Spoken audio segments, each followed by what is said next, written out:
Visakha steel plant కు కేంద్రం శుభవార్త చెప్పింది. స్టీల్ ప్లాంట్ కు 11,440 కోట్ల ఆర్థిక ప్యాకేజీని ప్రకటించింది. ఈ మేరకు కేంద్ర మంత్రి అశ్విని వైష్ణవ్ అధికారికంగా వెల్లడించారు. ఇటీవల ప్రధాని మోదీని కలిసినప్పుడు స్టీల్ ప్లాంట్ కు ఆర్థిక ప్యాకేజ్ ఇవ్వాలని సీఎం చంద్రబాబు కోరారు. ఈ క్రమంలో స్టీల్ ప్లాంట్ ఆపరేషనల్ పేమెంట్స్ కోసం కేంద్ర ప్రభుత్వం నిర్ణయించింది. ఇదే విషయానికి సంబంధించిన లైవ్ అప్డేట్స్ మా కరెస్పాండెంట్ శ్రీనివాస్ అందిస్తారు. Srinivas, over to you. Sanjana, గడిచిన 2021 నుంచి అప్ టు 2025 వరకు గత 4 సంవత్సరాలుగా కొనసాగుతున్న మిస్టరీకి కొంత తెర వీడిందనే కొంతవరకు మనం చెప్పుకోవచ్చు. ఈరోజు కేంద్రం 11,440 కోట్లు రివైవల్ ప్యాకేజ్ ప్రకటించడం మాత్రం ఇక్కడ ఆంధ్రప్రదేశ్ వ్యాప్తంగా సంతోషాన్ని వ్యక్తం చేస్తున్న పరిస్థితి. ఇటీవల కాలంలో నరేంద్ర మోడీ విశాఖ వచ్చినప్పుడు కావచ్చు, లేదా గతంలో ఢిల్లీ వెళ్ళినప్పుడు పలుమార్లు చంద్రబాబు నాయుడు కావచ్చు అనేక సార్లు మొరపెట్టి విషయాన్ని తెలియజేసి ఇది సెంటిమెంటల్ ఇష్యూ, దీన్ని ఎలాగైనా సరే ఆర్థిక బాట పట్టే విధంగా, నష్టాల బాట నుంచి లాభాల బాట తెచ్చే విధంగా, గనులు కేటాయించే విధంగా ఇలా అనేక ప్రతిపాదనలు, అనేక వినతులు ఇచ్చిన ఈ నేపథ్యంలో ఖచ్చితంగా వీళ్ళ యొక్క సక్సెస్, కూటమి ప్రభుత్వం సక్సెస్ అనే ఇక్కడ భావిస్తున్న పరిస్థితి. ఇప్పటికే కూడా పూర్తిగా అంటే అది MLA Ganta Srinivas, Ganababu, TDP party office ఇలా వివిధ శ్రేణులు సంబరాలు చేసుకుంటూ బాణాసంచా కాల్చుకుంటూ కూడా చాలా హ్యాపీగా ఉన్న మూమెంట్. అయితే ప్రధానంగా జేఏసీ నేత అయితే మాత్రం మరికొంత ఇప్పటికీ కూడా వాళ్ళ యొక్క డిమాండ్లు వినిపిస్తూ ఉన్న పరిస్థితి అయితే ఉంది. అయితే ఆంధ్ర బ్యాంక్ అనేది, ఆంధ్ర బ్యాంక్ పూర్తిగా కూడా యూనియన్ బ్యాంక్ లో కలిపేశారు. ఆంధ్రప్రదేశ్ కి అత్యంత విలువైన బ్యాంక్ ని, అలాగే ఇక్కడ ఉండే పిహెచ్పివిని బిహెచ్ఏలో కలిపేశారు.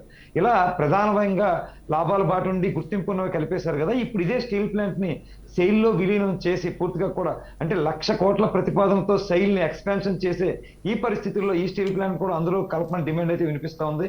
అదే విధంగా చూసుకుంటే ఇక్కడ మెట్టల్ ఎవరైతే ఉన్నారో ఆ మెట్టల్ స్టీల్ ఫ్యాక్టరీ నక్కపల్లిలో ఏర్పాటు చేస్తున్నారు. కానీ అదేదో ఇదే డెవలప్మెంట్ చేయొచ్చు, 24,000 ఎకరాలు ఇచ్చారు, 32 మంది ప్రాణత్యాగాలు చేశారు అని వీళ్ళ డిమాండ్లు అయితే కొన్ని వినిపిస్తున్నాయి. అలాగే ఇప్పుడు ఇచ్చిన 11,440 కోట్లు కూడా నిజానికి చూసుకుంటే గతంలో 500 కోట్లు ఇచ్చారు, గతంలో 1,140 కోట్లు ఇచ్చారు. ఇచ్చిన 500 కోట్ల రూపాయలు 195 కోట్ల రూపాయలు పైచి జిఎస్టీ కింద 210 కోట్లు స్టేట్ బ్యాంక్ ఆఫ్ ఇండియాకి బ్యాంకులకు బకాయిల కింద జమ కట్టారు. కానీ గడిచిన 4 నెలలుగా కూడా వీళ్ళకి కనీసం అంటే జీతాలు కూడా ఇవ్వలేని పరిస్థితి. కాబట్టి ఆ జీతాలు ఇచ్చే విధంగా అయినా సరే చూడమని కూడా వీళ్ళు రిక్వెస్ట్ చేస్తున్న పరిస్థితి ఉంది. వీళ్ళకి 250 కోట్ల రూపాయల జీతాలు, 500 కోట్ల రూపాయలు పెన్షన్లు, 100 కోట్ల రూపాయలు రిటైర్మెంట్ అయిన వారి యొక్క పెన్షన్లు చాలా పెండింగ్ ఉన్నాయి. అవన్నీ కూడా వాడేస్తున్న పరిస్థితి. వాటిని కూడా జమ చేయాలని కోరుతున్నారు. ఎందుకంటే ఇప్పటికే మనం జిందాల్కి కానీ, అంటే ఈ స్టీల్ ఫ్యాక్టరీ జిందాల్కి కొంత బకాయి ఉంది, ఎన్ఎండిసి కొంత బకాయి ఉంది, అలాగే టాటాకు కూడా కొంత బకాయి ఉంది. ఈ బకాయిలకి దారిని మళ్లించేస్తారని కొంత ఆవేదన వ్యక్తం చేస్తున్నారు.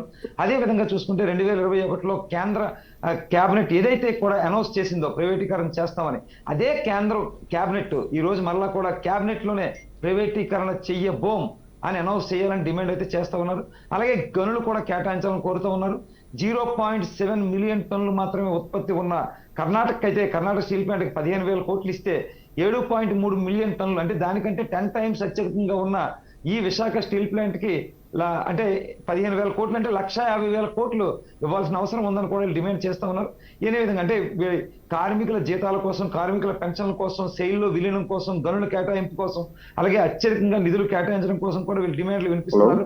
అదేవిధంగా చూసుకుంటే అమరావతికి ఇటీవల 15,000 కోట్ల రూపాయలు విడుదల చేస్తే అమరావతికి విడుదల చేసింది గ్రాంటా, లేదంటే అప్ప, లేదంటే షేర్ క్యాపిటల్ ఏంటో తెలియజేయాలంటే స్టీల్ ప్లాంట్కి 11,440 కోట్లు వేల అనౌన్స్ చేస్తే అది గ్రాంటా, బాండ్ల రూపమా, షేర్ క్యాపిటల్, లేదంటే గ్రాంట్ అప్రూపంగా ఇచ్చారా, క్లారిటీ ఇవ్వాలని కూడా ఇక్కడ నుంచి డిమాండ్లు వినిపిస్తున్నాయి. అయితే ప్రాథమికంగా ఇప్పటి వరకు ఉన్న ఏదైతే ఆందోళన ఉందో, ఇక్కడ భయం ఏదైతే ఉందో, ఏదైతే ప్రైవేట్ పరం చేసేస్తారో 24,000 ఎకరాలని కూడా ఏ అదానికో అంబానీలు కట్టబెట్టేస్తారనే ఇక్కడ స్థానికంగా ఉండే ఏదైతే ఉందో దానికి ప్రజెంట్ తెరపడినట్లే అయింది.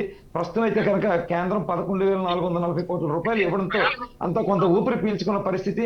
ఇప్పటికీ ఎవరైతే కాంట్రాక్ట్ అంటే విఆర్ఎస్ కోసం డబ్బులు కేటాయిస్తున్నారు కానీ జీతాల కోసం డబ్బులు కేటాయించడం లేదు అని కొంత అయితే ఉంది. విఆర్ఎస్ రిటైర్మెంట్ అవసరం లేకుండా కొంతకాలం ఉద్యోగులంతా కూడా, పర్మనెంట్ ఎంప్లాయీస్ అంతా కూడా, కాంట్రాక్ట్ బేస్డ్ ఎంప్లాయీ కూడా ఉద్యోగం చేసుకోవడానికి వెసులుబాటు కల్పిస్తున్నారు. 3 బ్లాస్ట్ ఫర్నేస్లు 3 ఉంటూ ఉంటాయి. వాటి ద్వారా 7.3 మిలియన్ టన్నులు ఉత్పత్తి అవుతూ ఉంటుంది. దాన్ని ఇంకా మరింత డెవలప్ చేసే దిశగా కూడా పనిచేయాలని కోరుతున్న పరిస్థితి అయితే ఉంది.